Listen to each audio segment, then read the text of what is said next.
சமையல் பண்ண போர் அடிக்கிறவங்களுக்குலாம் இந்த ரெசிபி செம்மையாக கை கொடுக்கும்.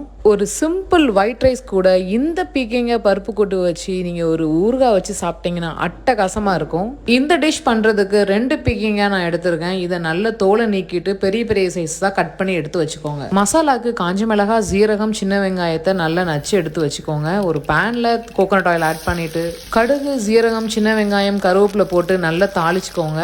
இந்த தாளிப்பு பொன்னிறமாக வந்ததுக்கப்புறம் நம்ம நறுக்கி வச்ச பீக்கங்காயை உள்ள சேர்த்துக்கோங்க.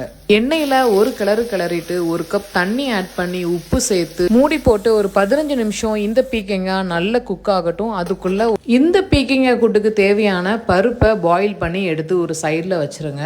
பீக்கங்காய் வெந்த உடனே நம்ம அரைச்ச மசாலாவை உள்ள ஆட் பண்ணி நல்லா கிளறி விட்டுக்கோங்க. மசாலாவோட பச்சை வாசனை நல்லா கம்ப்ளீட்டா போனதுக்கு அப்புறம் மஞ்சள் பொடி ஆட் பண்ணிட்டு வேக வச்ச பருப்பை உள்ள சேர்த்துருங்க. இது ஒரு 5 நிமிஷம் நல்லா கொதிக்கட்டும். உப்பு, உரப்பு ரைஸ்ல போட்டு சாப்பிட்ற மாதிரி பதத்தில் இருக்கான்னு செக் பண்ணிக்கோங்க. ஃப்ரெஷ்ஷாக திருவுன தேங்காய் 1 கப் ஆட் பண்ணி கிளறி இறக்குனீங்கன்னா செமையான பீக்கிங்க பருப்பு கூட்டு ரெடி ஆகிட்டு. இது சிம்பிளாக ஒரு ஹாட் ரைஸ் கூட செம்ம காம்பினேஷனாக இருக்கணும். கண்டிப்பாக ட்ரை பண்ணுங்கள். பாய்.